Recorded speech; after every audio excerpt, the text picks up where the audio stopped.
చంద్రబాబు నాయుడు గారు ఈ మధ్యన దావోస్ వెళ్ళారు కదా, దావోస్ వెళ్ళారు, తిరిగి వచ్చారు.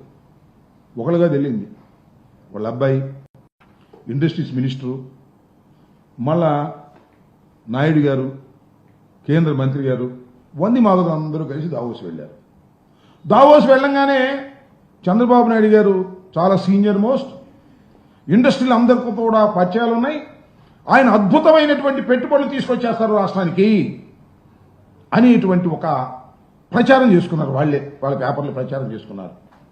చివరికి 2 చేతులు ఊగించుకుంటూ వచ్చారండి.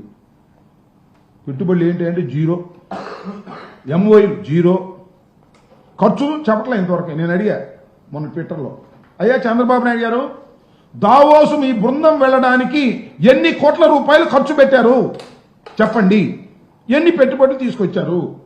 పెట్టుబడులు 0, ఖర్చు మాత్రం చెప్పరు.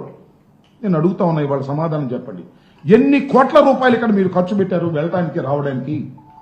కనీసం దారి ఖర్చులకు పనికొచ్చేటటువంటి ఎంఓఐలైనా చేసుకున్నారా, పెట్టుబడులైనా తీసుకొచ్చారా అంటే చంద్రబాబు నాయుడు గారు జనమంతా ఇలా అంటున్నారని చెప్పేసి ఆయన మన ఎక్కడ ఒక విచిత్రమైన మాట మాట్లాడాడు.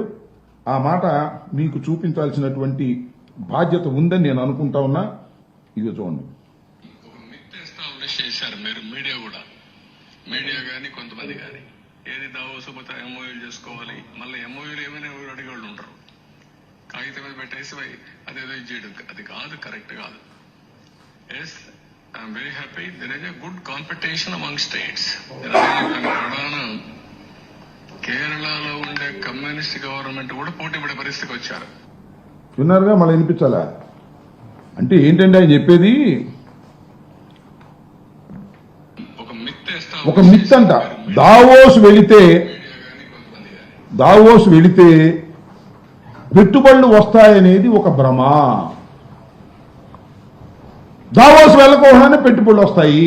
మరి ఎందుకు వెళ్ళారని చలిలో పాపం దావోసు అంత కష్టపడి ఇంతమంది ఎందుకు డబ్బులు ఖర్చు, కోట్ల రూపాయలు?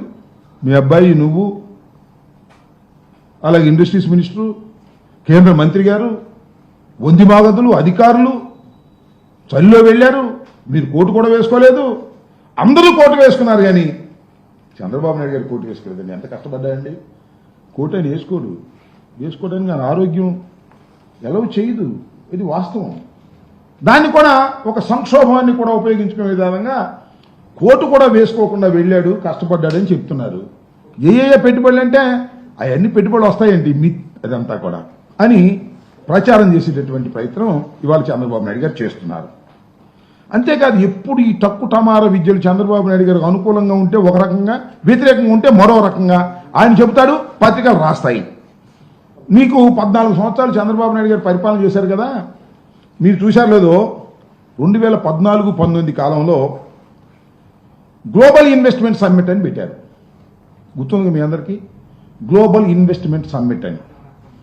ఏం చేశారు చూశారు? దానిలో 10 లక్షల కోట్ల రూపాయలు పెట్టుబడులు వచ్చేసాయి అన్నారు. 2 లక్షలు 3 లక్షలు కాదు, 10 లక్షల కోట్ల రూపాయలు పెట్టుబడులు వచ్చాయి అంటే ఆయనకున్నటువంటి ఎల్లో మీడియా ఫ్రంట్ పేజీలో అద్భుతమైనటువంటి పెట్టుబడులు రాష్ట్రానికి వచ్చేసాయి, 20 లక్షల మందికి ఉద్యోగావకాశాలు కల్పిస్తున్నాం అని డబ్బా మీద డబ్బా కొట్టారు. వెయ్యండి, చెప్పండి ఏమయ్యాయి? మీరు 5 సంవత్సరాలు పరిపాలన చేసినప్పుడు మీరు 10 లక్షల కోట్ల రూపాయలు గ్లోబల్ సమ్మిట్లో అనౌన్స్ చేసినవి ఎన్ని వచ్చాయో చూపించారంటే లేదు, ఒక్కటి కూడా లేదు.